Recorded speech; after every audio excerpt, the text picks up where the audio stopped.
Hello and welcome back inside the Parc Fermé F1 podcast number 840. This is Todd. No, Todd, not now! AKA Negative Camber. You know why I've asked you here. You must convince the villagers that I'm harmless. That's exactly what you gotta do. Oh boy, do we have a lot to talk about. But before we do that, we're gonna cover some news in Formula One this week. I don't know what we're gonna talk about. Let's find out, shall we? I gotta go all the way to our right coast of America, nestled in our nation's capital. You know her, you love her. It's the lovely, the redoubtable Grace, and on YouTube she is wearing the brand new Parc Fermé merch shirt. It looks great. You know her, you love her. Grace, how you doing? I'm doing pretty swell. Todd, how are you doing? Good. Looks great in your new TPF merch, man. I'm That's loving right. it. So and here it is in black, right? Ooh, it's in black. Look at that. And then The Parc Fermé podcast shirt, and on the back, quotes, occasionally insightful. Logo on the front, That's right. occasionally insightful on the back. So check it out. Pretty there nice. you go. Just go to the And- website on the right-hand side, or actually it's in the middle, but you got to scroll down a little bit. It has a picture of a t-shirt. You click on that link and it'll take you to our merch store. Yeah, and I will say it is the like soft the soft kind of shirts Yeah. that are the thing now. And so I got the unisex regular shirts as opposed to like the women's fitted shirts because I hate the women's fitted shirts. They're always crazy. Yeah. I joke that they're made for Barbie dolls. I don't know who wears these shirts. Paul. But anyway, yeah, for sure. But I once read that it was a tweet actually, like, why can't women's shirts be somewhere between Ariana Grande length and Hillary Clinton length? So I will say that these shirts nicely fit somewhere between Ariana Grande and Hillary Clinton. So Nice. But they're longer. I mean, it's a unisex shirt, so it's a little longer. But that's the other thing too, is it's like I hate to like go like this and now half my midriff is exposed. No, I don't want that. I'm not Ariana Grande, So you right? can tuck those in and bend over with confidence and pick up your PBR on the ground. That's right. You know? That's right. I don't have to use like Flex Seal to keep my pants and my shirt connected, right? Right. Right. Yeah. You know, otherwise you're back there spraying. Hi, Phil Swift here for Flex That's Seal. never good. I'm telling you. Boy, I was really excited when I was at Lowe's. Those of you that are on, the socials, that they had a Yeah. giant Flex Seal display. I was like, whoa, It was huge. it was really huge. Yeah. I don't know why, but I was like, well, we got to take this picture. So Yeah. in honor of It's- Paul. Who knew it was Flex Seal month? Yeah, At Lowe's. that's right. Amazing. You'd celebrate Pride or Flex Seal. You decide. Either Or way. you dairy. could- yeah, just make Isn't a. it dairy month? Like Is it dairy like products cheese? and Like milk? Yeah. Yeah, I don't know. I don't know. If in Wisconsin, I think it's always dairy month. So Well, that's probably true, but don't ask me. I'm just, you know me. I'm out here in the Ozark forest. You know, here I am, just hanging around in the forest. Counted 72 deer last night. So got nice, that nice, going for me. Ron. Yeah. Well, I've got that. Yeah. Nice, Ron. What? I'm not allowed to sneeze. I now think of that video every time you post pictures of deers, which are all the time, and Yeah. it never stops being funny to me. I know. I do these dawn patrols. I walk the dogs like at 5 Oh, a.m. yeah. in the morning. And They're great shots. we always run into deer. It's always fun. Yeah.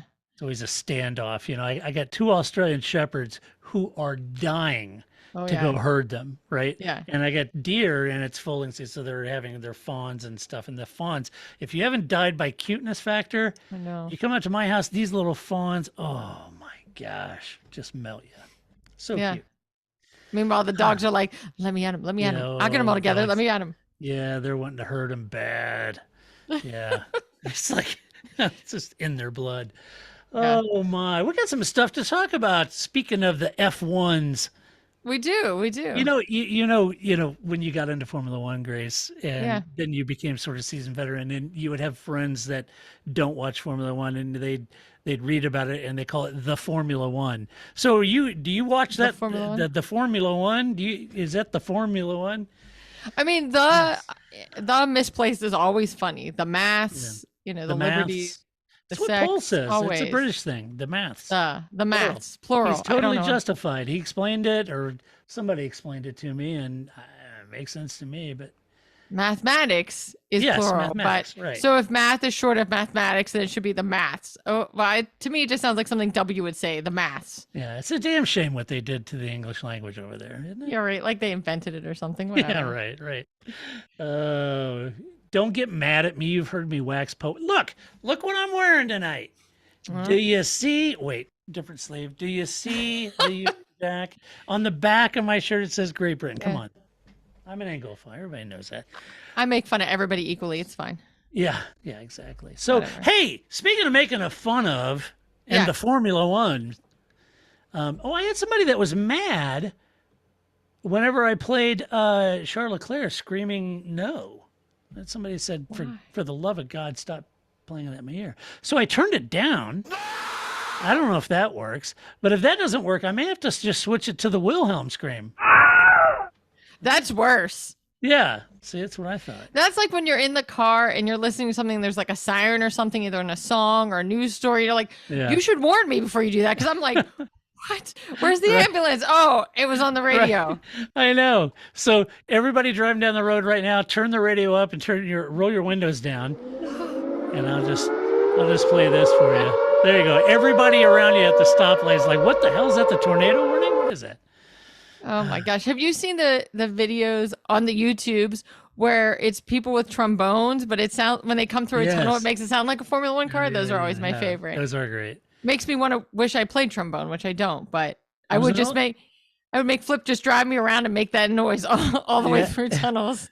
There was an old one of a guy who was doing with a slide on guitar. And what was cool about that, he was playing a Gibson Explorer, which is the first real guitar I got, which is like in 1980. I still have it. It's translucent red, wine red. An Explorer E2, 1981-ish. So you guys can Google that. Gibson Explorer E2, or wine red. And there you go. That's my original one. I still have it. Okay. Should we talk about Formula One? I was like, I didn't sign up for a guitar podcast, man. You want me to pan the camera over here? I just go through some of the guitars, and then we could, like, you guitar players out there, you and I could nerd out. You know, instead of the wine and cheese, one off-season podcast, maybe I just do by myself, is guitar nerd stuff, and I'd have like 3 listeners.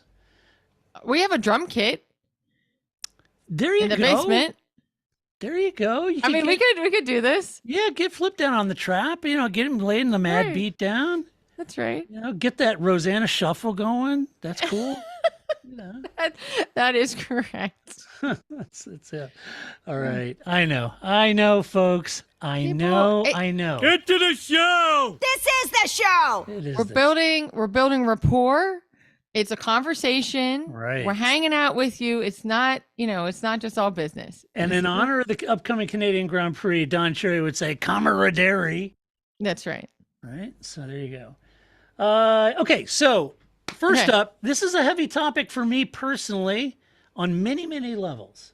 Okay. And that doesn't make it any more important or doesn't really mean you should give a tinker's damn, but it is important to me. It is the future of Spa Francorchamps. I think that's pretty important to a lot of people, not just It is to Todd. me. I know. I think most people feel that spa is pretty important. I don't want to speak on behalf of everyone, but I happen Again. to know you and I love spa. I think if you ask most people, they're like top 3 spas in there. Yes, I agree. I Well, you know, yeah. All right. So, I think All it's right. important. okay. Well, shall we, as Paul would say, tuck in? Sure. Let's tuck into this. Plus it's our show. We say it's important. On the show, it's Yes. important. Right. I always ascribe all these Britishisms to Paul.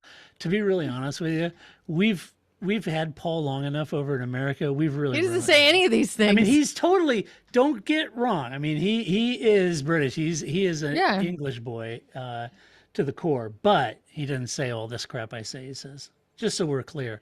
By the way, before I get this future of spa, He does say Monaco, though. I want that one to stick. Monaco. Yes, yeah, that one. Yeah, whether he does or doesn't, you don't know. That but one I'm I gonna want to say he stick. does. Yeah. So, by the way, speaking of our young, effervescent Paul Charsley, Yeah. my dear friend, so you guys will know that the Heart of Racing, ran by the ever wonderful Ian James, and Paul works with Ian as the sporting manager of that team. So that team, last minute, got an entry to Le Mans, 24 hours right. of Le Mans. They just finished Le Mans this past weekend. I hope all of you watched it. If you did, you will have seen the Heart of Racing Aston Martin number 98, Paul and team march to P6 on their very first outing right. at Le Mans. Huh? All right. Good job. I guess I I gotta That's get pretty impressive. I know, I gotta get my prompts ready. You think I would have these ready, but I don't. Here. Yes. Well done. That is an awesome job. And I'm going to try to, don't hold me to this and don't send me hate mail. I'm going to try to get a Le Mans recap podcast, if for sure with Paul. Yeah.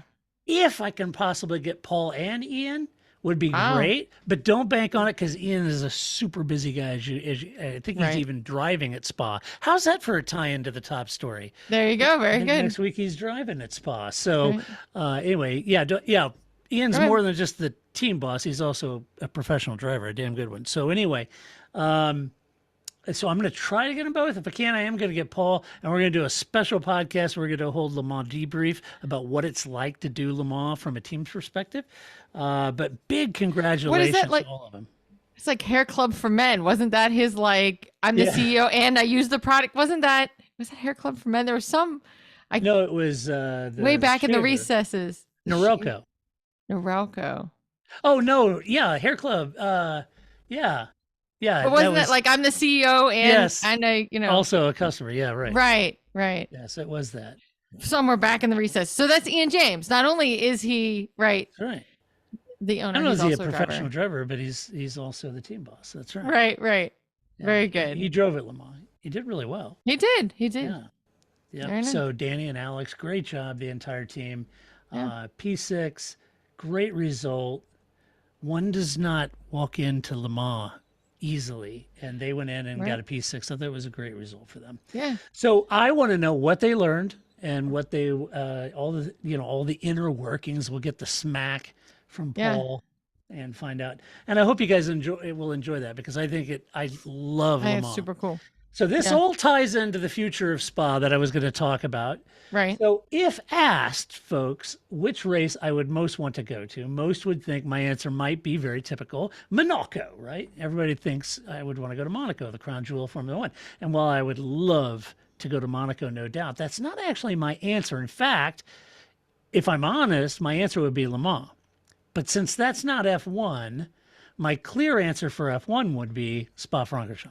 Right. So Spa has been on the calendar for decades, right? Right. Forever. Mm-hmm. And has always been included on the quote must-have list of drivers and fans alike. So imagine my frustration with F1 over the last 10, 15 years, when they periodically suggested that the race will be replaced by other fanciful ideas like Kyalami or other new races. Wait, this feels very familiar. Doesn't it just? That's because you and I, Grace, we've been in the trenches and we've been through this. Who did we go through this? Well, it would be one Bernard Ecclestone. Yes. Bernie Ecclestone used to threaten it every time contract renewals came up, and he would always badmouth Spa, and it's hard to get to, and there's no amenities. But he's no longer in charge. But not to be outdone, Liberty Media now, they do too. And perhaps they have, perhaps their beef goes back to the 2021 debacle when we had a non-race race, right? Well, that's not their fault. That's not Spa's fault. Not Spa's fault. That's like blaming... Are you new to F1? Did you know it could be raining on one part of the track and not the other? And really raining. Like, that's like blaming, Imola, we're mad at you now. That's not their fault. No. Yeah, it's like Imola. Yeah, way to go, Flood. Right. Can't help it. Not their fault. Not their fault, I understand. But whatever it is, whatever their beef is, which I suspect has more to do, I don't know, with... Yeah, right, for sure. In the contract renewal. So whatever it is, and I think we all know what it is, Liberty told Spa to update their circuit and facilities to resemble a modern-day F1 destination, or they would be done. Well, with an 80 million euro investment from the government, Spa did just that. Oh, very good. Last year was a terrific race with better amenities, but still the ridiculous discussions are continuing. So because of last year, they said, whoa, okay, that was okay. It was fine. better. It was better. We'll give you one more year, but 2024, all bets are off. So, you see, I think Spa knows how fans and drivers feel about it. And I think that's a strong negotiating position. But just like Eccleston did, Liberty approaches their calendar as if there is no indispensable tracks, and they gave no misgivings about canceling, or they have no misgivings about canceling an icon from its lineup. Now, you can appreciate that so as to negotiate the best deals, but for me, Spa is non-negotiable. I agree. There's no other track like it. No other track like it. So Spa is still continuing to this day, this past year, to raise their game even more for 2023. They're going to have a better fan experience. They've built even like 10,000 new seats in stadiums. So if that wasn't good enough last year, then this year it should be good. And why do I know that? Because the race is already sold out. Right. 2023. Always. But it seems it still isn't a lock for the long-term deal for 2024. Now that's really frustrating to me. And I'm going to quote Paul's brother. We don't talk about Paul's brother enough, Steve Charsley. He's a great guy. And I was interviewing many years ago. I was interviewing Steve, and he's in motorsport too, and ran lots of teams and stuff. And so anyway, I was interviewing Steve, and we were talking about Spa, and he said something to me that I thought perfectly encapsulates Spa at the time. Okay, this is many years ago. But he said the thing that makes Spa perfect is its imperfection. That's what makes Eau Rouge so good. Right. That's what makes all of those Pouhon and Stavelot and all those different corners so great. Right. Is its imperfection. Right. And then many, many years ago, I interviewed motorsport legend Brian Redman. And I reposted that interview, many months ago, a year or so ago for our Patreon listeners and supporters. And it was the interview with Brian Redman, and it was a great interview. He's a delightful guy and a sweet, sweet guy. And he, when I asked him, because, folks, this is in the 60s, this is when people were dying right and left. And I asked him, he was driving 917 Porsche Longtails, right? And I was asking him what was the scariest track he ever did. He goes, well, he said, I know Jackie Stewart likes to say the green hell is, but it's not. It's Spa, because the overall speed back in those days was much higher than Nürburgring, and it was insane. And he goes, I never slept the entire night before a race. I'd lay in bed in cold sweats. It was just, So it is Spa, and that's the kind of track it has always been. It's the one track the drivers will tell you that feels like you're actually going somewhere. Right. Right. And that's what I love about it. So Spa's raising their game. Like I said, they're looking for a long-term deal. Now, there is some discussion with Audi coming back to the sport. There is talk of reviving the German Grand Prix. Right. They have a couple tracks. Yeah, they got a few tracks over there. The Hockenheim Ring, which I've never really liked since they neutered it and took the part out of the forest. And because you go past the Jim Clark Memorial out there, So anyway, it's where Jim Clark perished.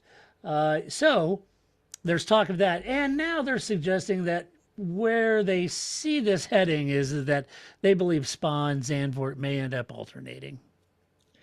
Why do they keep doing that? First of all, why don't you alternate with something in the Middle East? We only need one of those. That would be fine. Right.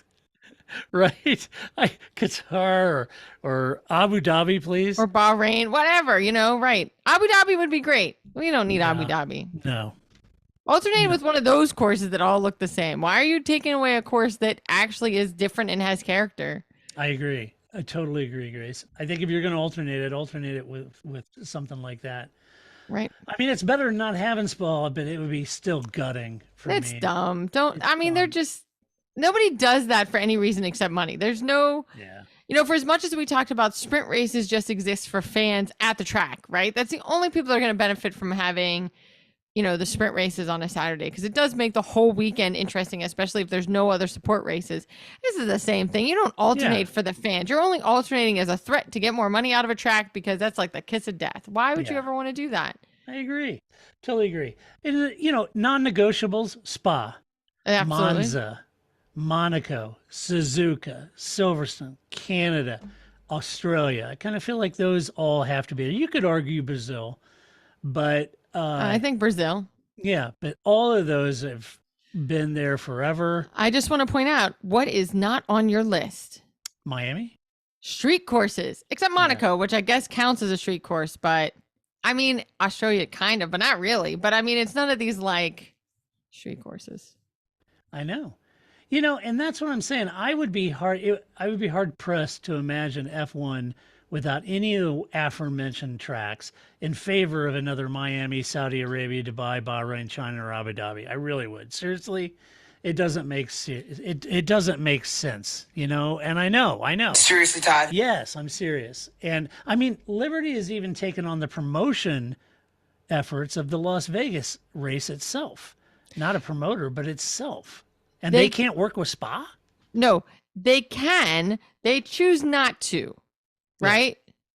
Which is your point, right? There's a big difference between I can't and I won't. All right, I'll go on the record. Hey, I'm an American, and I say one less race in America in order to save Spa. I'm all for it. I'm looking at you, Miami. Get the hell out of here. Yeah. Although maybe let's see what Vegas happens, and maybe a toss up there. But I mean, but at least Vegas.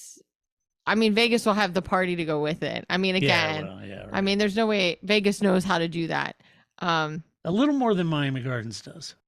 Yes, it's the Gardens part that doesn't get it. But you know, everybody thought that they were trying out Miami Gardens as a way to replace Monaco, but maybe Miami Gardens is just a way to replace Spa or any other track. Like, don't make me get Miami Gardens on you. You know, like don't make me make the switch. So yeah, I can't imagine. You know, Las Vegas, Miami, Qatar, Kyalami, any of these. I understand. You know, racing in Africa would be really cool. Yeah. And I'm all for it, but at the expense of Spa, I'm thinking not. I'm thinking there's a race or two in the Middle East I think you could easily do without in order to make room for Kyalami. Not when we have 12 races in the Middle East. Yes. And I get it. I understand. I get it. Exactly. So, yeah. But no, don't get rid of that. No, it's bad. No, don't get rid of Spa. Yeah, don't get rid of Suzuka. Don't get rid of Silverstone. Don't get rid of Canada. No. Don't get rid of Monza. Yeah, I agree with your list. That's bad. Okay. Monica. No, I mean, right. It's only money. It's only idle threats. But especially if you say to the track, hey, do better. And the track goes, okay. And they did better, right? Like you gave them a bar. They met it. So calm down. You can't, you know. Right. I mean, it would be different if they like raised your back. Like, well, we don't believe your bluff. Ha ha ha. We're not going to do it. No, they were like, I mean, because no place, not even just a track, wants backups, and you know, you have to sleep out in muddy campgrounds, and you have to nobody wants these kind of conditions. They want it to be efficient and enjoyable and have amenities and have food and have a fan experience and have, you know, enough porta potties. Like nobody strives for those things, right? Just like Brazil's not like, well, yes, it's dangerous. Nobody strives for that, you know? So yeah, they're going to do everything they can to make it an amenable field, especially a track, especially because I don't know about you, but my days of like sleeping in a tent in a field somewhere are way behind me. That's not, I mean, I would do it for Spa, but there's not a lot of places that I'm like, you know, I'm like, I need at least a coffee pot, you know, like sleeping on the ground. Those days are behind me. So, people don't want that. I totally get that. I don't want that. So I know it's crazy. They're working on it. It's crazy. Yeah, they are working on it. You know, they're just being petulant. Formula One is just being petulant. Liberty Media is just being petulant. It's not like they're saying that. Well, no, we're not lifting a finger. You're going to have stale chips and roller dogs. That's all we're providing. You know, it's. I mean, they're trying to build better fan experience. Exactly. All right, let's talk about your team for a change. Nice, Ron. McLaren. So McLaren, very crafty move in luring away Rob Marshall from Red Bull. Rob has been there. He's a technical genius at Red Bull. He's been there 17 years. Yep. And there were some rumors about a possible engine deal. So let's talk about it. I was reading an article by the always wonderful Adam Cooper over at Autosport. If you don't know, well, many people know of Adam Cooper. Few people know Adam Cooper. Yeah. So Adam Cooper, good guy. I met him briefly at an event at Coda, and a delightful guy. But anyway, he is a good writer. The other day I was reading it, and it was regarding the rumor of Rob Marshall's move to McLaren being also possibly linked to a potential engine deal with the team in Papaya Orange, meaning there was a possible Red Bull. You know, Red Bull's making their own engine for 2026 now with the Ford, involvement and all of that good stuff. And there was a link. Now, it does seem that Zach Brown and Christian Horner did speak a few months ago. I would just pop into each other's motorhomes just to keep Drive to Survive busy. Yeah, right. They talk to each other. Yeah. Right. They it's not, it's just like when you're in a certain profession or something, like you're friends with other people in that profession because they understand and you gravitate towards each other, and you don't have to explain everything. Like there's only so many people that really kind of can get that. Yeah. Yes, they talk to each other. That doesn't always mean, espionage or something's going on. Right. And I think the team, when asked about it, the team were, this is almost really Ron speak, but the team was like, yes, well, the whole conversation between us and Red Bull, we're going through a full due diligence program about the future in 2026 and what engine programs are out there. And we talk to all of the providers, and it's just part of a program we're running through. How does that mean? I'm sure that's true. But anyway. We're just doing some stuff. Yeah. Stuff. Hey, you know what? We're talking to everybody. We're just doing stuff. Yeah, that's right. Except you got some Honda. stuff? Well, they're never going to talk to Honda again. Honda's probably giving them the middles. And that wasn't, I Zach inherited that, in fairness to Zach. Their feeling is mutual. I don't think either of them are really. Probably. Yeah. I'm not looking forward So to that. anyway, Christian Horner had this to say. He said, no, Rob is not going with an engine. He said, of course, a couple of teams have approached us about the power unit. Our plan at the moment is to supply 2 teams because we don't want to overstretch ourselves in the first year. And of course, those teams are likely to be the 2 Red Bull owned teams. I like how that makes it sound like an engine is just like a handbag or something. Like, yeah, no, Rob's not taking an engine with him, like a jacket. Like it's an engine, but right. No, Rob isn't taking his laptop or thumb drive with him. Right, exactly. He's not taking an engine with him. Right. I just think this is like he's not taking Adrian Newey's Yeti. No, that's right. Or his sketch pad. I just think, Red Bull, it's like, live by the threes, die by the threes in basketball, right? You stole everybody's engineers. Now everybody's just stealing them back, right? Yeah, right. Well, this goes way back in Spygate when Flavio said, I don't know why they were doing all that. We just poach their engineers and they bring all that with them. Right. That was great. That was a great moments in Flavio Briatore. It was. Yes. It totally was a great. Right. I loved it. Yes. Jesus Christ. Yes, Flavio. But and Red Bull was very, I think Christian Horner was very like, he's taking on some new stuff. He wants to try some new things. Yeah, he was really magnanimous about the whole thing. Like, who am I going to stop him? Like, Christian Horner is a human being running a company, right? Like, you can't, it's just like Seidel, right? Like, Seidel wants to go. What was that going to say? No, that's a terrible proposition. Right. Nobody's happy with that. So. Right. Well, apparently Rob had been planted over in the Red Bull Powertrain group, and according to Christian, he was pretty much done with the projects that he'd set out to do over there, and this is a new opportunity for him. A little bit, I kind of view this being handled a little bit like Toto handled James Vowles and Williams, right? It kind of felt like, it's a big opportunity for him. We get it. Now, I given his druthers, I'm sure Christian would much rather him. Oh, for sure, but what you don't have a choice, right? But he did say, Christian said that they made a commercial deal with Zach to let him join McLaren in January. So you know what that means? Yes. That's what that means, money. It's true that one person doesn't turn a team around, but that one person can build a team that does turn the team around. And we've seen that over the years. Yeah. So let's see what happens at McLaren. I mean, I will say that Todt built Ferrari with Schumacher, Braun, and Rory Byrne, right? Yeah. Helmut and Christian Horner built the Red Bull team with Adrian Newey, Rob Marshall, Jonathan Wheatley, et cetera, all the geniuses over there, right? Yeah. So it's not always just one person, but that one person, if they know how to build the right team, meaning the people that are currently at McLaren that are really genius and bringing in key people, they can certainly turn that thing around. You could connect the dots like that at Mercedes as well, with like Lauda and Braun and Vowles and Shove and on and on. The point is the right person can find the right people and build the right team. Mike Crack.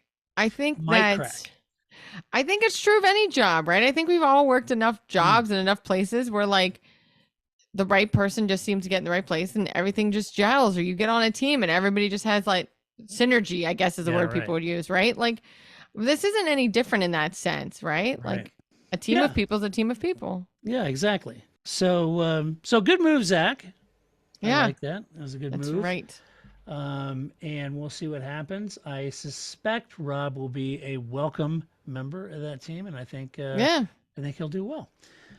Keeping him on garden leave until January means he didn't get any hand in developing next year's car. So That's right. there you go. Let's see. Okay, next story is something that Grace and I for years have referred to as the Barrichello conundrum. That is correct. We often pondered this in days of yore, Grace. Oh, Rubens, yes. Rubens. Rubino. What are you going to do? Do you want to be the second at the big team or first at the little team? That's right. What do you want to be? That's right. So let me ask you that age-old question. That's right. Is it better to be number one at a small team at the back of the grid, or number two at a large team at the front of the grid with possibilities of winning? Right. Now, it's what Grace and I used to call the Barrichello conundrum, because Right. he was exactly in that position. Right. Now, let's take it a step further. Okay. Is it better to be a reserve driver at Red Bull or a driver at Williams? In the case of Ricardo, coming from the top and looking downward, it's probably a good option to be Red Bull's reserve driver. Yes. That's probably a better choice. But what about a younger driver looking upward, like Yuki, Alex, Nick, or even Mick Schumacher? Most would say if you ever get the chance to drive, Pick you driving. drive. Right. Instead of doing the sim work, because you may never get the chance again in F1. And I tend to agree with that if you are a young driver trying to break into F1. But in the case of, say, Mick Schumacher, he was in F1. So what would you do? So I think there's also a money factor in here. And I know that, again, as a fan, we don't like to think that people are making decisions based on money, but they're just people like you and me. And so I can't imagine that Williams pays you. I'm pretty sure that the Red Bull reserve driver pays you more than being a driver in Williams. And so Right. that's the reason why if you're a young driver, you'll take a pay cut, right? You'll be Right. at a smaller team where you won't make as much, but you're out there building your narrative. People are seeing you. You're being successful, hopefully, right? So that makes sense. So if I was Mick Schumacher, I don't think it's going to do Mick's narrative really good to be at a Williams, because people already have a negative thought about him when it comes to driving, fair or unfair, right? People aren't like, Mick, oh, they did him dirty. Mick crashed a lot, right? And so I think there's a lot more people that are like, oh, if his last name wasn't Schumacher, right? Then people are like, oh, Mick just, he got played dirty, and that's Haas sucks, and that's not really his fault. So I wouldn't want to put him in a Williams, because that's just going to continue that narrative, even if he doesn't crash a lot. But if he has a year like Logan Sargent's having right now, which is understandable, his first year as a rookie, that's not going to help Mick, right? Now, if he has a year like Alex Albon or something like George did, well, then absolutely put him in a Williams. He'll Right. do great. But I'm afraid he would come out more like Logan Sargent than he would like Alex Albon. And that's just going to make his narrative even worse. So let me throw another curveball in this question. Sure. This whole question may have presented itself as Fran Tost recently said that AlphaTauri was interested in replacing Pierre Gasly with Mick. And here's what he said. He said, quote, he said everything was set to go, but then suddenly Pierre was assigned to Alpine. and that left a spot open for us. Until Monza, it was completely uncertain who our driver would be. And naturally, I thought of Mick Schumacher. Mick Schumacher didn't secure a cockpit or a ride for this year, drive for this year. For us, it was then open after the Pierre Gasly situation came to light. He is significantly better than he is currently perceived in the outside world. It was rejected, though. We now have Nick de Vries, and there's really nothing more to discuss, end quote. Little loss in translation there. But what he's saying is that they were interested in Mick as replacing Pierre, and that was rejected. So if that's true, and 100 spot on, the question remains, better to be a reserve driver at Mercedes or a driver at AlphaTauri? So first, I want to file this comment under the earlier conversation we were having about Zach Brown and Christian Horner having a conversation together. Of course, they considered Mick Schumacher. They probably also considered, like 17 other people, right? Like, I'm sure the list of who they thought about and who they considered was pretty long, right? So some of that is just Franz Tost, it's coach speak, right? In other sports, right? He kind of said some stuff. It's not untrue, but it doesn't really tell you anything. It's coach speak, right? Right. So, but that's not the question. So you're asking me what would I rather be at AlphaTauri as a driver, or a reserve driver at Mercedes, or a driver at AlphaTauri? A reserve driver at Mercedes. Okay, well, that's what Mick chose. And let's be fair here. Yes, Franz says that deal was turned down. That what was the trans? It was rejected, though. Okay, I don't know by whom. Was it rejected by Helmut Marko? It could have been by Mick. Sponsors. It could have been any. Yeah, it's probably Mick. But on the flip side, maybe the offer was weak. Maybe they told Mick, well, you could drive. We're not going to pay you, but you can drive. The other thing. Oh, good. Well, it is a tough. Excuse me. It is a tough question. And it's a tough one, and Mick actually had that decision to make. He must have felt that being part of the Mercedes camp was a better option than driving for Franz. I find that interesting, and I'm honest, but maybe this is playing through his head. Go ahead and say your comment, and then I'll. Okay. No, I was just going to say the other thing, too, is that Mick knows in his heart of hearts, next to these other 19 drivers, where he fits. Yeah. And maybe now that he's had a few years under his belt, what if his narrative is true is what I'm getting at, right? Like, of course, Franz Tost is going to say, oh, people just don't know what Mick's really like. But what if his narrative is true and he's just a Schumacher, and he's more like Ralph Schumacher than Michael Schumacher, right? And it's just that he has the last name, and that's why we value him. So then definitely be a reserve driver at Mercedes, because you don't need more negative narrative. By being a Mercedes, you're going to be supported. You're going to be paid. Right. I mean, you're standing at the right side of Toto Wolff at every race. You can't pay for that kind of visibility, right? That's instantly going to up your narrative, even if it's just for the intel. Right. You're associated with a major operation, just the same as Daniel Ricciardo right now is associated with a major operation. You get that shine, right? And so I just can't see where he knows where his talent sits if he's honest with himself. And again, I don't mean that to be disparaging. I think we've all been in that situation where you're just like, that person's smarter than I am, or that person's righter than I am, or whatever, right? Like, I think we've all been in that place where you're like, I'm not up to that person's speed, and that's fine. And so you want to work together with them as a team, but there's no point in me trying to be the alpha dog, right? I'll learn from them. And while you're, loitering around the Mercedes garage, I mean, Lewis could retire soon, leaving an open seat. And while you aren't guaranteed that seat, you have to be first shot to prove yourself, right?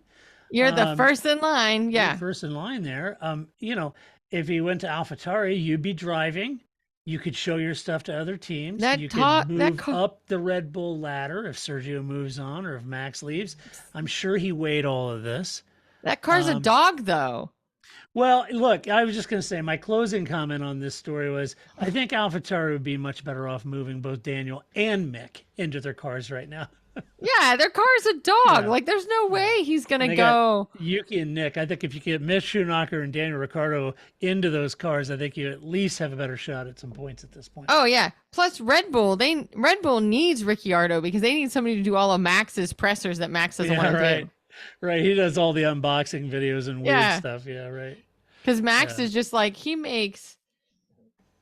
I mean, at least I was gonna say I don't know who's worse, Lance Stroll or Max Verstappen when it comes to the unbox videos. I think it's Lance Stroll, but Max isn't far behind, right? Like that's just not his. It's not his jam. He doesn't want to do it. He's not very good at it. Let it be. You know, let it be Alex Albon and Ricciardo and the people that are good at it, right? Did you see the video in social media, the post-race interview with Lance? And was it Esteban or somebody comes up and they kind of shake hands or they kind of have a interaction with each other, and Lance and was turning to look back to the reporter goes, "What was that all about?" And Lance goes, "Huh?"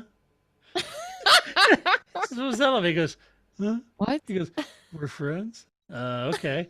And then he has this He said really hi? awkward interview with Lance. It was so cringe. It was, if you haven't seen it, look at Lance's interview after the last race. It's just so cringe. It's funny. That's great. Oh, Lancey boy. Oh, Lance. Can we speak for a moment about Fernando Alonso, speaking about Lance Stroll? Yes. Who is this guy? I mean, they were talking about how like now he's giving himself team orders. Right. Who is this guy? Yeah. This is like an Alonso, like, I'm just waiting for that other shoe to drop. What if it never drops? What if this really is Fernando Alonso? He's like Kobe Bryant. We've just been waiting for this moment where he has a team that he actually trusts people to pass the ball. I don't know. I don't know if I can take it. I'm just waiting. It's the kinder, gentler Fernando. Who is this guy? He would have mugged Lance. The old Fernando would have mugged him and spit him out. Tell Lance, I'm just trying to put space between me and the guy behind him. I'm not going to pass him. You just gave yourself team orders. Who are you? It's just like so not Alonso. GP2 engine. I know. It was just like if you have started watching Formula One today, you will think we are crazy when we talk about Alonso of old. Like two different people. I mean, maybe these are his Vettel beekeeping years, right? Like maybe he's become the kinder, gentler statesman that Vettel was. Yeah. Right. I don't know. Maybe because I was thinking, well, maybe it's like Valentino Rossi, where he has this super lovable, charming Italian public persona. And he's a jerk. Meanwhile, he's running Marquez off the road, right? Right. Yeah. So, but no, he's like, here, I'll shove Lance all the way to the points. I don't know. I'm just waiting, and maybe it won't happen. Maybe Lance is like enough of a blank slate that it just works for him. I don't know. That's so good. Lance is always just like, huh? It's so good. Love it. Oh, All right, Lancey. Let's talk about the F1 diet. George Russell recently said this. Are you ready? Quote, "The big issue is weight. The weight is extraordinary. At the moment, the low-speed performance is not great. We keep making these cars safer and safer, but obviously the heavier you make them, when you have an impact, it's like crashing with a bus compared to a smart car. You're gonna have a greater impact if you're going the same speed with a car that weighs 800 odd kilograms or 900 kilograms at the start of a race, compared to 15 years ago when they were 650 kilograms. If you just keep making it heavier, stronger, actually you get to a point where you cross over the line and it's too heavy and actually not safer." So, Okay. now, what does all that mean? Well, it seems the F1 and the FIA, are now looking at ways to reduce the weight of the F1 car, as it has ballooned all the way up to 798 kilograms, which is 200 kilograms heavier than they were in 2008. I made a video. You have to dig around on our YouTube channel about how much does a Formula One car weigh. I made a video on there. It was fun. I made it many years ago. Anyway, no big deal. But if you haven't seen it, you can putter around our YouTube channel and you'll find it. Sure. And while added safety features are part of the problem, the real culprit is the hybrid with larger wheels to boot. Now, here's what Eddie Everywhere had to say. Okay. Are you ready for this one? Always. MBS from the FIA. You asked for miracles, I give you the BS. Here we go. One thing I would like to see is very clear. We need a lighter car. I believe this is better. I come from motorsport where lighter cars are safer and they won't use the same amount of fuel. It will be hard to achieve, but everyone wants it. So I am pushing because I come from rallying where nothing is worse than having a heavy car, end quote. Okay, first of all, what everybody wants is Spa to stay on the calendar. And I don't see you bringing that up, sir. That's so true. So back it up. Yes. Yeah. Yeah. Pump the brakes there, guy. I mean, I think what George is saying is right. It's downforce and drag, right? Everything is some kind of a trade-off. Return. Yeah. Right. And so there is a spot where the car is heavy. Oh, it's too heavy. Right. Yeah. Right. You don't want to reach that point of, it's too heavy. But I don't think just make it out of balsa wood is the answer either. Right. So there's some place in between here where it's heavy and not too heavy. But especially like you were saying, if it's the hybrid, well, then why are we making it sound like it's a safety issue? It's not a safety issue. Right. Ditch the hybrid. It's in the 8,000 components to go with the hybrid. I don't know crap about that kind of stuff, but I know. There are more things I've had to learn about since they're hybrids than I did when there was not. So it seems like there's more components in there. Do you know what your boy Stefano had to say about it? Well, I love that guy. Yeah, what does he got? He says, quote, one of the points that has always been a debate and has been the weight. As you know, with the hybrid engines, with the batteries, the weight is getting higher, and that is something that is not really in the nature of Formula One. So it's a topic for discussion for the future, end quote. So is this just how they're going to get rid of the hybrids? They're just going to call it a weight issue? I don't know. Here's a crazy idea. Get rid of the batteries and move to hydrogen. I mean, energy on demand instead of hauling around an overpriced battery farm with a trickle charger on it, the other side of this is like Le Mans showed us over the weekend, they were 100% biofuel, right? So now that Formula One's got biofuel, move to biofuel. And V8s, cheap engines, running biofuel, 1,000 horsepower, 680 kilograms, 700 kilograms, you're good to go. All right. There you go. See, I've already solved the problem. Done. Oh, and by the way, the sound would be awesome. Except it involves hydrogen. I don't know. I had this discussion with Paul Charsley on one of these podcasts.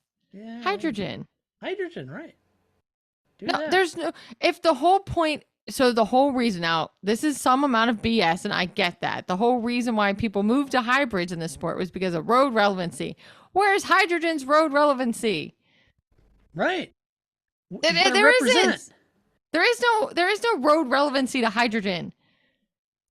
Well, Toyota's doubling down, man. They're doing great work on the hydrogen front.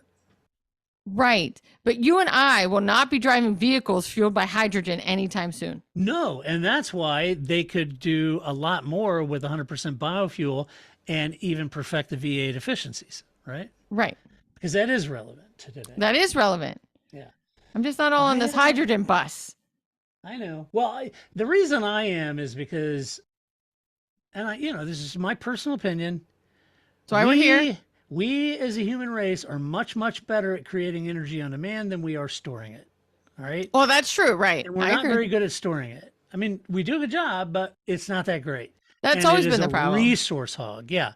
So I'm in the technology business. Our biggest limiting factor is battery technology. Right. So that's always a limiting factor. It's a resource hog to make batteries. And so what I say is that we should have doubled down on innovation, on creating alternative energy on demand solutions, not storing a whole bunch of energy so we can use it when we want it, but actually creating it, just like a V8 internal combustion engine. Hydrogen does that, but, not exactly, but you get my point. Yeah. All right. So there you go. All right, let's do some Albin's Cats, because that's fun, isn't it? I like it. Albin's Cats. It just seems like the thing to do. Okay. Someone just drove off the road. I'm sorry. Oh boy. All right. You got anything for us, Grace? Of course I do. I've had 2 weeks of storing up stuff for Albin's Cats. Pent up. Okay. So first of all, this is my has nothing to do with racing, random factoid that I wanted to share with people, just like when I shared to you that bok choy and broccoli and cauliflower and a whole bunch of things are all the same stupid thing, right? Right. It's all the same thing, right? So often people are allergic to like cat and dog dander. Anybody that's now listening to this is like, I don't know what's going on. Sorry. I had to share that picture of MBS at Le Mans. He's everywhere. He really is. Anyway, so go ahead. Bok choy. Anyway, not the bok choy. So, right. So people are often allergic to cat and dog dander, Yes, right? they are. Yes. My daughter's one of them. Right. So one of the things they found is that we all feel like our allergies are getting worse. And one of the ways they see evidence that allergies are getting worse is because our pets' allergies are getting worse, right? Because dogs and cats that are strays out in the wild don't have allergies, but the ones living in our house have allergies. So, right, there is something to that. What I never realized was that cats and dogs can be just as allergic to our dander as we did their dander. So they need to make some Flonase for the cats and the dogs because they're like, humans, I'm allergic to your dander, you jerk. Right. And So we forced them to live with us. I got to give my dog a Claritin every morning. Exactly. I just never thought of the fact that like they can be just as allergic to our dander as we are to their dander. Right. But that's one of the ways they're able to track that human allergies are getting worse is because more of our pets Well, I have thought with allergies. the cats, it's more the cat saliva because they lick their fur and it was the saliva that they get. I mean, I don't know. I guess if you licked your skin, we'll see how your cats feel. I don't not know. to. I don't know. Just leaves the chafing. I just thought the idea of human dander, their allergies was hilarious, you know. So that was my like not racing related. It's the eczema, seborrheic psoriasis. Exactly. So just think about that. They're just as allergic to you as you are to them, and they're just as mad as you are. So Right. you should rub up against them like cats do. Cats are always like, "Oh, you're the one that's allergic to me. Here I come, rubbing That's away." Right. I think what you're saying is hug your pet. There you go. It's the only way they're going to get better. They're only going to get used to it by just blunt force, right? That's the human way. That's They're gonna exactly throw right. you into the deep end. Hug your pets, and for you YouTubes folks, Aw. there's mine. You know, that's Surprisingly, none of my actual cats have shown up, so who knows? There's still time. Well, I Okay. saw one walking around. I don't know if that was Ziggy or not. No, it was Pai Mei. Actually, she never Oh. shows up, but that was Pai Mei in here for some dry A food. rare cameo. Yeah, exactly. But she's a tortoiseshell just like Ziggy, so they Yeah. look very similar. Okay then. Okay. So this one is race related. So Monaco, you know how in the hairpin there's that like that sharp squiggly line? Yep. Watching the race, Flip asked me what that squiggly line is for, and I was like, I feel like I should know this, but I don't know what that squiggly line is for. And maybe you know, and maybe other people know, and I'm sure at some point in my life I knew what that squiggly line was there for, but I didn't remember. Do you know why the squiggly line is there? I can't remember either. So it's no parking. The squiggly line indicates where like streetcars aren't allowed to park. So it goes down the side. Yeah. But why is there none? The whole track should be just one giant squiggly line.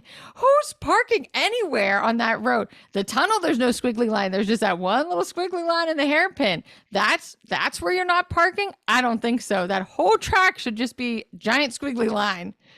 Who are these people? I mean, I live in a suburban street, right? If people park on both sides of the street and they happen to have like the giant SUVs, it's like, I hope I can make it to my house, right? I can't imagine parking in the streets of Monaco, but I just like that somebody decided that one spot That spot. is where you can't park. Somebody could get hurt. I don't know. That was hilarious to me that's what that squiggly line See, meant. that's why Schumacher waited until he got to Raskas. I did ask that question. So next time they go around, is there a squiggly line in Raskas, right? That seemed like there the you go. obvious joke. Right. But in case you're wondering, that's what that means. If you ever go to Monaco for real, don't park there Well, there or you go. anywhere on the knew? streets. Who's parking on those streets? Yeah. Earlier in the season, you may have remembered that I was complaining about how when they show you the track map, there's too many blue teams and I can't tell them apart anymore. All right, there are too many red teams. Monaco, I'm like, is that AlphaTauri? Is that Ferrari? Haas. Too many red teams. So listen, people, we can have one blue team. We can have one red team. The red team's Ferrari. That's already taken. I can't. There has to be more colors in the rainbow that people can pick from so I can tell your cars apart when I look at them on the track or on the map and you're just little dots. I don't know. Wow. Oh, AlphaTauri's a little darker than Ferrari. Yeah, I can really tell that. You know, we need an Eddie Jordan yellow team. The That's what I'm Buzzin' saying. Hornets. Right. We have a green team. We could use an orange team. I mean, I don't know, go to country colors, something. But that's it. I think you have to, if you're going to come into the sport, you have to have a color that is identifiable against anybody else's colors. I can't live like this. I'm like, I have no idea what color dot that is. It's some shade of red. It's crazy. Okay, so funny story. I don't know if you know how like Mercedes really, I think, started these sort of like ask the team members questions stuff. Yeah. Well, James Vowles does them for Williams all the time. So hilarious. Now it's also hilarious because right, James Vowles has that like engineering deadpan, right? Like that they just come on, Felipe, it's okay. Just hold, like they have that deadpan that I would never be able to have. And so he's telling about how, right, we all look at Monaco, especially this year, because we didn't have the Italian Grand Prix before it, to see what the floors look like. Everybody's bringing these upgrades. We all wanted to see the floors. So that he's talking about how they put the Williams on the crane so you can see the floor. So first he's like, whoa, they're only showing you the part of the floor that's really, you can't make a lot of development on, so it's not really fair. And really, you don't need to see the bottom of our floor to know that we're slow. You can just look at our lap times. James Vowles. Oh, that's good. Like, we already know we're slow. You don't have to like point out that our floor looks slow. We got it. Right. We see our lap times just like you. Yeah, we understand. We're doing our best here, people, is really what he tried to do. But he delivered it with such a straight deadpan that I really enjoyed that. I didn't read the article, but I did see a headline that Williams admits that recovering to form is going to be a much harder task than originally expected. No shit. Like, right. I could have told you that. So yeah, anyway, but watch it. We always watch the James Vowles videos because they're great. Because he just has this like straight delivery to him that is wonderful, enjoyable. It is good. And then I did want to mention, speaking, because this is the actual question that I'll have to ask Paul if you guys do a Le Mans race, is did he get to meet LeBron James? Isn't this what we all really want to know? Who cares? He came in sixth. Exactly. LeBron was there. Did you get You'd to meet like him? to think that, wouldn't you? You'd like to think that he met. I even started, the whole broadcast for the first 20 minutes, all it was video of LeBron James walking around. And I turned it into hashtag LeBron24. Absolutely. Le Mans 24. It was turned into 24 hours of LeBron. They should have made LeBron do the grid walk like Martin Brundle. That would have been good. That would have been great. That would have been good. Shoe on the other foot. But so I hope we got to meet LeBron James because, coming in sixth, that's nice. Whatever. Your first time randomly there, not randomly, but, late entry. Yeah. But, last minute. You did pretty good. Did you get to meet LeBron? Right. In that order. That's what I want to know. Like it. That's good. So, all right. You ready for some no shit headlines? I sure am. All right. First one up. Here we go. Charles Leclerc. Ferrari driver's race helmet breaks record at Emilia-Romagna flood auction. Oh. Now that's good news. Yeah. I didn't know he put it up. Do you know what? The helmet worn by Charles Leclerc at the Monaco Grand Prix sold for a record, get this, 306,000 euros, or in pounds, that's 262,700 pounds, to help raise funds for the flood victims in Italy. That's really good. That is really great. I didn't see that story, and I happened to stumble on it. I thought that's really good that he did that. Good for him. Can I tell you? He was also at Le Mans, and now he says he would like to race in Le Mans. Of course. Can I also tell you a helmet story? I have all these things. So, what kind of helmet? You mean goodbye, good luck, and good riddance. That kind of. No, I actually meant a helmet, but somebody was like, "I thought we made it through this whole show without Grace talking about MotoGP." Wrong. Helmet story. So after the sprint race, I don't know, maybe it's a spoiler alert, but not really. This is like, Max Verstappen won. Spoiler alert. Pecco did kind of well. So in the press conference, they were asking about what was on his helmet because they were at Mugello, which is his home track, right? Yeah. And so he's talking about how it says like, Mugello is lovely, and it's, he's talking about how much he loves the track, and the track map's on there, and it's highlighted in red where his fan club sits, and it's all these like wonderful gestures about how much he loves this track and these people.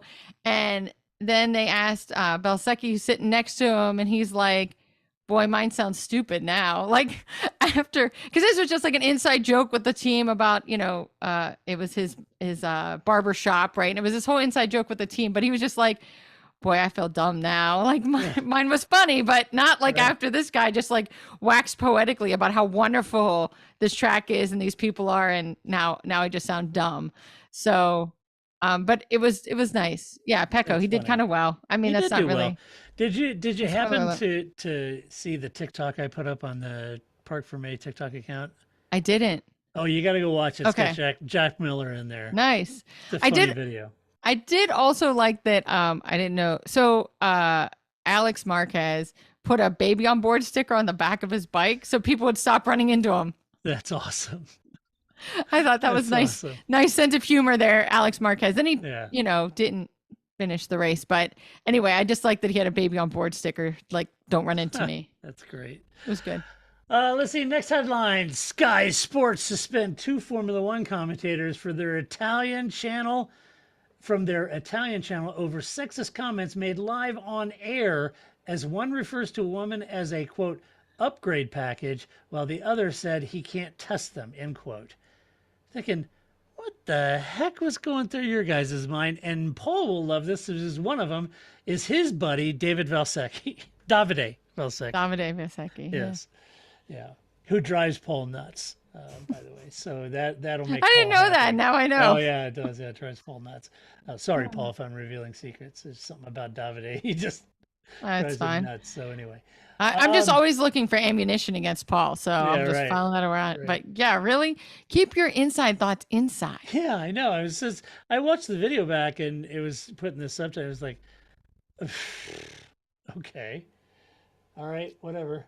Okay. It's, very poor taste. Let's see. Next one. Oh, you're going to like this one. Okay. Next headline.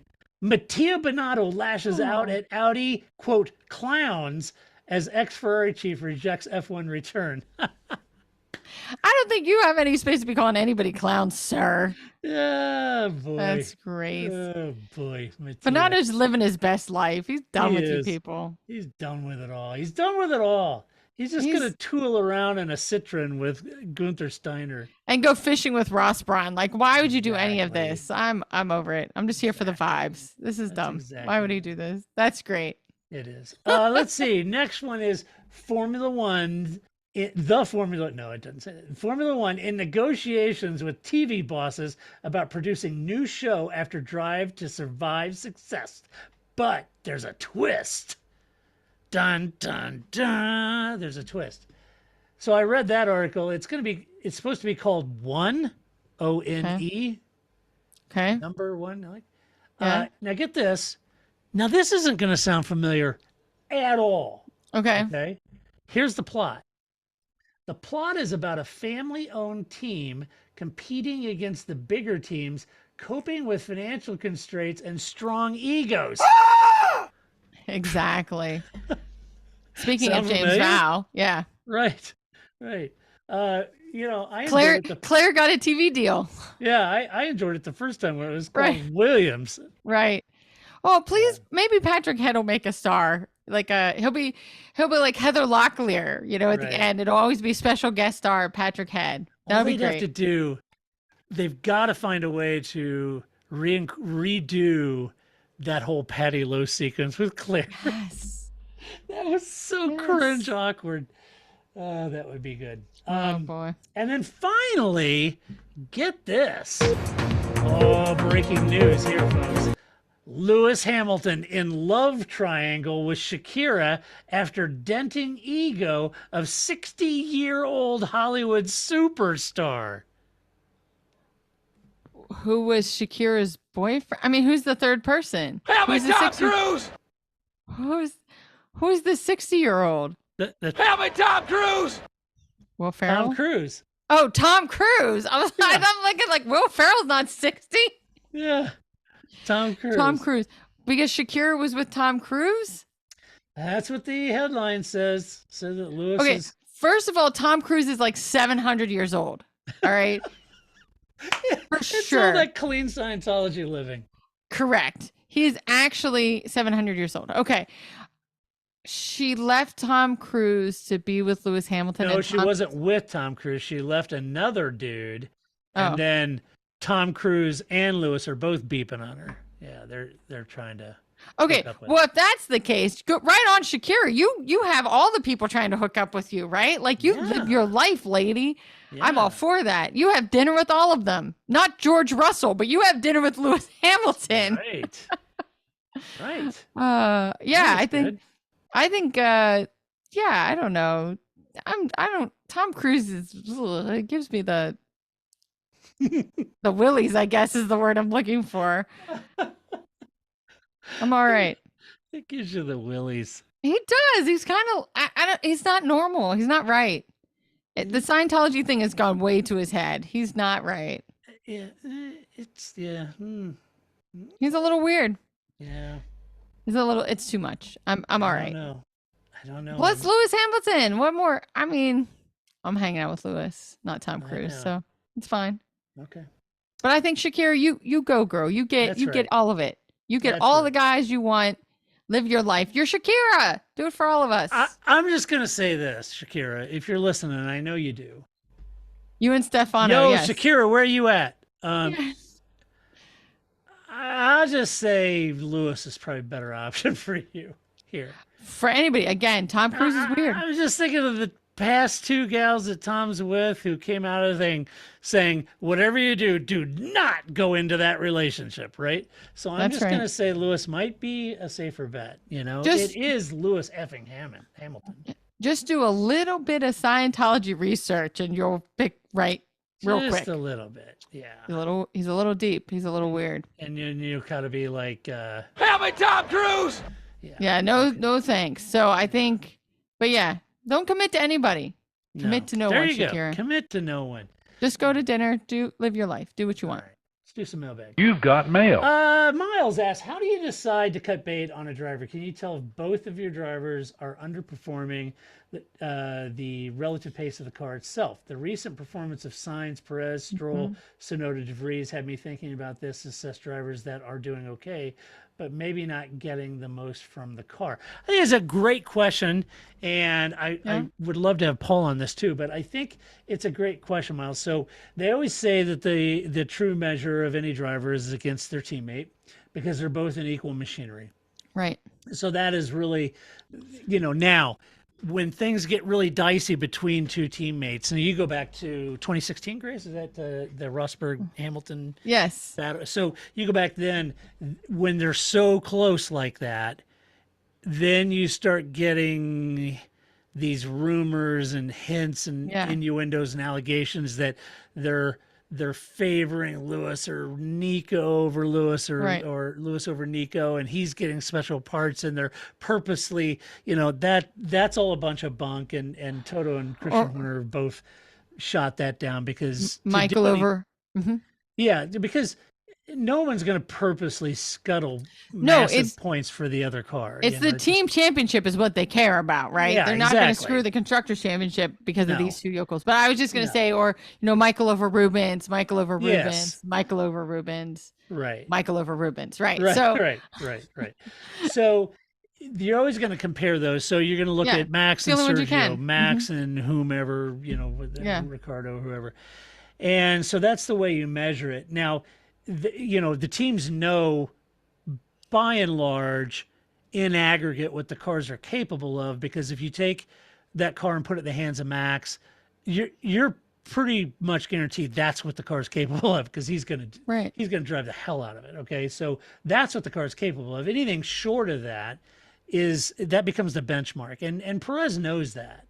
Now, the realistic side of this is that Horner would think, okay, but Sergio's not Max. All right, Max is a rare talent, and Sergio's not Max. So what we're hoping for is that Sergio is going to deliver and finish on Max's tail and deliver maximum points behind Max, at every single Grand Prix. Now, when that starts to wane and you get Fernando in there and you get Carlos in ahead of him, and now you've got a problem, And I think with Nick De Vries, you mentioned, I think it's a problem. You got to give him a ramp up period. Yeah. He's new to F1. he just got here. And he's getting beat by Yuki. And you can say, oh my gosh, Nick's terrible. Well, he's not doing great. And I think I doubt anyone's as hard on Nick DeVries as Nick is. Correct. And you've got to give him a little bit of time because you went to the wall with Yuki. Okay. Right. So I think you got to give Nick a little time. But I admit he's not burning it up out there when you got Yuki beating you. So, but I'm kind of convinced neither of those drivers are really ready for prime time. If I'm honest, I feel like that team could find a couple of drivers that would deliver more realistic opportunity for points. Lance Stroll, he's a bit of an enigma that you mentioned. And Paul and I have talked about Lance. There are times when I think Lance does a fabulous job. He finished P6 a couple of weeks ago.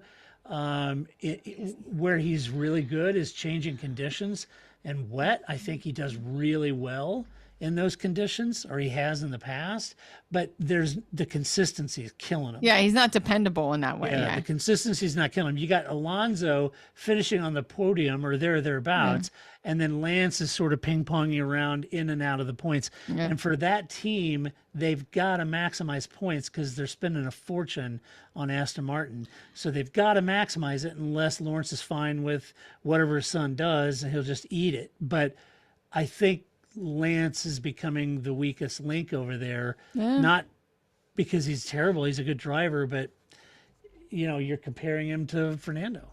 But if this gets the best out of Fernando and Fernando's not trying to, shiv his teammate, maybe this works. Yeah, maybe. And I think your other two, you talk about Carlos Sainz, Sergio Perez, Lance Stroll. I think all three of them are running in that same thing. It's consistency. I think And that's the kicker for me is the consistency out of Perez. Last two races, bad qualifying, really bad situation. Carlos can be hit and miss, hot and cold. I think it's that consistency, but I would even argue that Charles Leclerc's unforced errors, he should be through that by now. I think Ferrari, at Ferrari, I think Sainz and Charles Leclerc is the most interesting story. Yeah, I do too. Like there's those three components. It's really hard to say, like you were talking about, okay, so Alonso, we know he's really good. And, he was at McLaren and it was like, well, if he gets it to 9th, most normal people would get it to 13th or something like that, right? Right. But we have Charles Leclerc, right? Like, as you're saying, with these unforced errors, some of that is probably the car, some of it is probably him. And you have Sainz, who has fewer forced errors, but still isn't very consistent and very strong. So I think, unlike any other team, I think Ferrari is always the most interesting enigma in that way. I agree.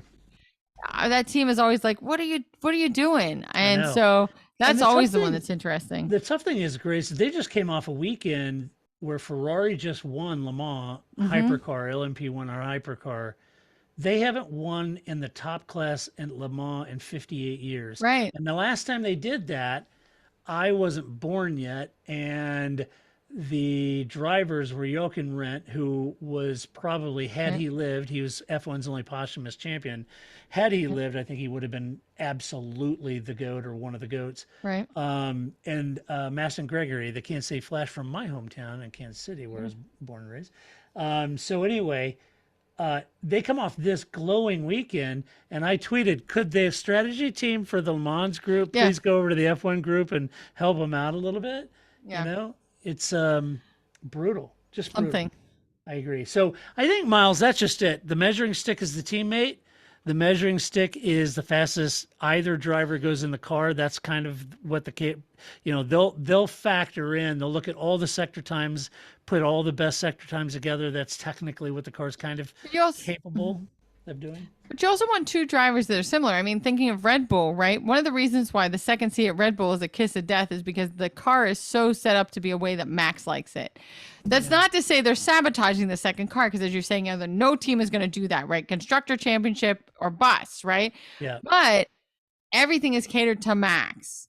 And so that second seat is always the kiss of death to a driver, right? And so somehow Perez kind of is closer to Max, and he's been the person that's worked the most both in and out of the car at that team in the second spot. But I think of even like the seat placement in the Mercedes, that's such a problem because George and Lewis are George is so much taller than Lewis, right? So to build a car that works for both of them, clearly Lewis is at a disadvantage. Again, Not that the team is trying to sabotage Lewis or trying to make George the number one. It just happens that way, that those are their two drivers. So you want to try to Right. find drivers on many elements that are similar Right. and that are compatible, because you can't make those kind of changes to your car. They're I two agree. similar cars. So sometimes True. that plays into it. Yeah, as it's well. true. A lot of All factors. right, great question. All right, well, that does it for this podcast. That's what we think about the news. You let us know what you think about the news. You can do that. Go over to theparkferme.com. Just share your opinion with decorum and civility. As always, huge thank you to our Patreon supporters out there. And if you would like to get some merchandise like Grace is wearing, you can go to the website and pick up a logo shirt. And that would be much appreciated. But a huge thank you to our snazzy. Patreon supporters as always. And then we will be back next week to do a review of the Canadian Grand Prix, Lance's home Grand Prix. That's right. Expecting big things out of Lance. So we'll look forward to that, and I'll try to get Paul back, and hopefully maybe we'll get a Le Mans debrief podcast Nice. too. So that would be fun. All right, until that time next week, this is Todd, aka Negative Camera, saying so long, Grace. See you in 2 weeks. That's it, man. Game over, man. It's game over.